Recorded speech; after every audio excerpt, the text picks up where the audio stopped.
Are we all just fine about being watched round the clock by the state? Are we all just fine about the state watching, listening to and recording for future reference our every action online and out in the real world as well? I ask these questions because the potential reach of the spying tools being made available to those determined to know us better than we know ourselves is truly terrifying. At the same time, I'm genuinely curious to know if this kind of 24-hour-a-day intrusion into our lives is actually okay with people, maybe with most people. I really do want to know. I ask the questions because the evidence of the potential threat to privacy and to freedom of thought, whether that potential has already been activated or not, is undeniable.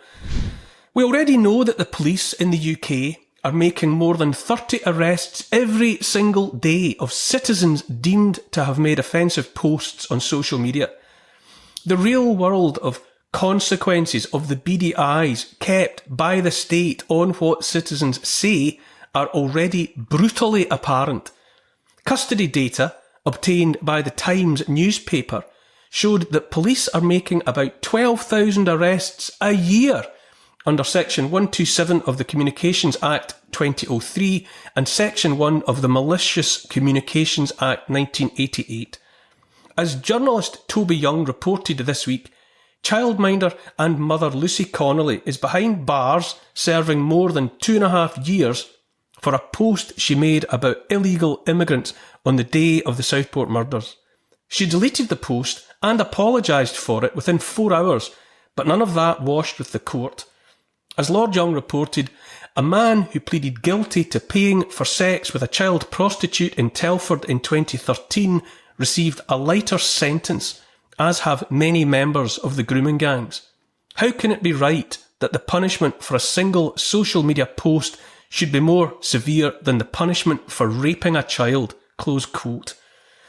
Connolly's case is emblematic also of the way words written or spoken are weaponised by the state, punished more severely than child rape, for example, when it suits the state to underline its power over people. It's my opinion that punishing Connolly more severely than a child rapist is the whole point of the exercise. You might say, we the powerful will determine what carries the heavier punishment, even where the crimes weighed are hurty words on the one hand and violence, sexual violence against children on the other. This is the boot heel of the state on the faces of the people in real life and in real time. Over on the European continent, home to the European Union, to which Britain is being rejoined by Prime Minister Keir Starmer expressly and blatantly against the stated wishes of the British people.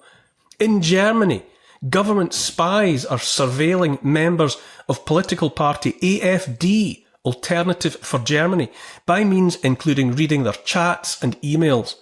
It is reasonably presumed that related tech tools enable the state also to track those AfD members' online browsing histories, even to listen via the inbuilt microphones on their smartphones to private conversations those people have at home.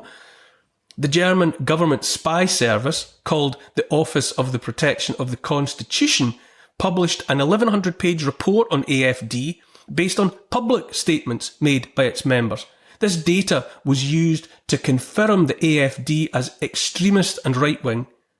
In an article published by online newspaper Remix News and headlined, "Why is the secret German spy report on the AfD party only filled with public statements?" journalists insist, quote, "We already know that the BFV is secretly surveilling AfD members in certain German states, mostly in the east where the party is, quote, confirmed right-wing extremist, end quote, already. This designation allows for the BFV in those states to partake in extraordinary surveillance powers over AfD members, including reading their chats and emails. Presumably they can also track their browsing history and perhaps they're even listening in on their conversations at home.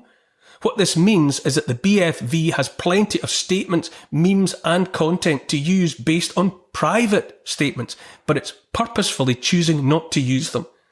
After all, a certain number of those AFD members in private moments probably also express opinions, post memes or share thoughts that the BFV would love to include in a secret report on the party, which many hope will eventually justify an outright ban. Why is the BFV not using these private statements? Asks the journalist. There are multiple reasons. For one, a big part of the apparatus of spy agencies is to obtain information but not release it to the public. The public may not be able to stomach such personal and private information and the means that were used to obtain it. There's also the sense of power that comes with being the watcher. And for many spies, this is a powerful intoxicant. They know while you are in the dark. In practice, these spies know which AFD members are having affairs, their personal struggles, their health issues, their financial situation, and even their personal browsing history. In other words, they know their targets better in many cases than even their close friends and family. The spies of the world, not just in Germany, are now in many ways gods and mind readers, seeing through the walls people build up around themselves and accessing their darkest fears and secrets, all due to rapid advances in technology and the rise of smartphones. It's against this backdrop of spies as gods and mind readers that we should contemplate news that tech oligarchs at Meta are reportedly developing facial recognition for Ray-Ban smart glasses and camera-equipped earphones, enabling scanning of nearby faces without consent.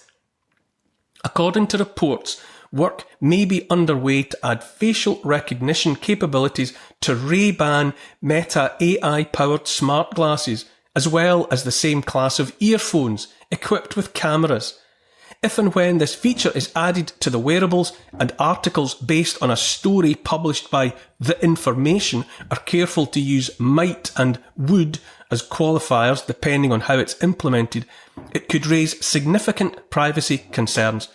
One of them would be the ability to scan and identify people close to the person wearing the glasses while requiring no consent.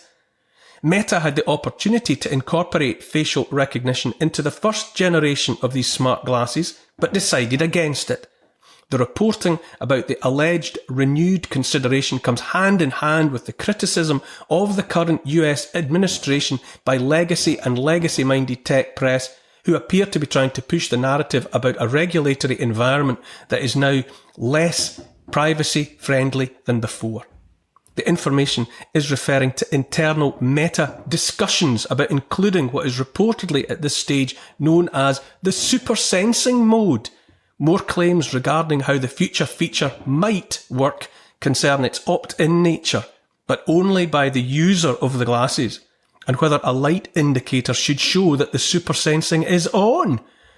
According to the website, the technology would be built on live artificial intelligence, which is already incorporated into the latest glasses and can scan and identify objects, items and places for the wearer, but clearly not faces. Hence the alleged ambition to make this particularly sensitive both from the public perception and regulatory angles addition.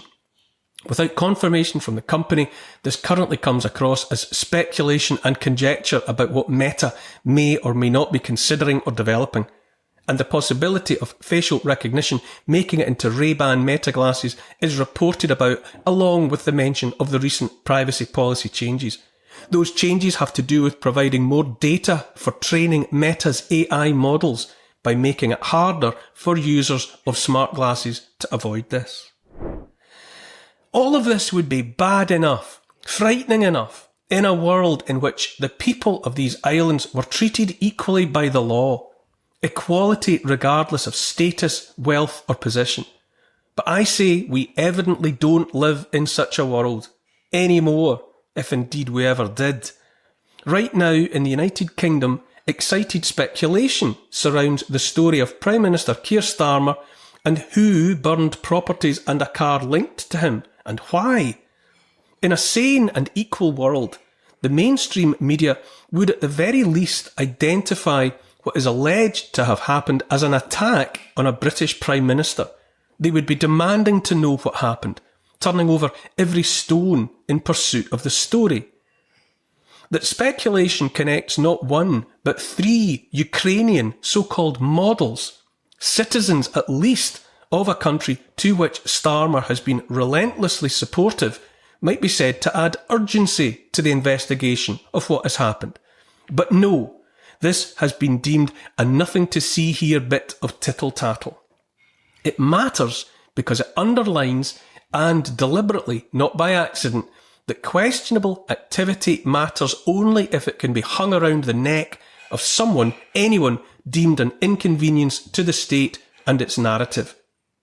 These are some of the same people, politicians, so-called journalists, so-called medical experts, and the rest, who we know beyond doubt were lying to us about so much, are presumed now to be lying to us about much more, and yet simultaneously join the chorus seeking to silence genuine concerns and questions, if not outright dissent, with worn-out labels like anti-Semite and far-right extremist.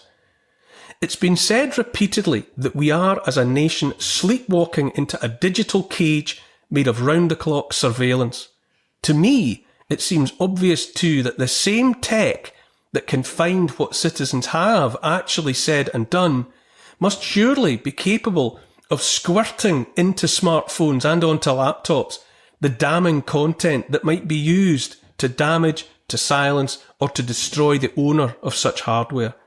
Sunglasses connected to artificial intelligence might sound like exciting fun. I say such baubles and shiny things must be seen for what they are, bear traps and the road to prison cells. You have been warned.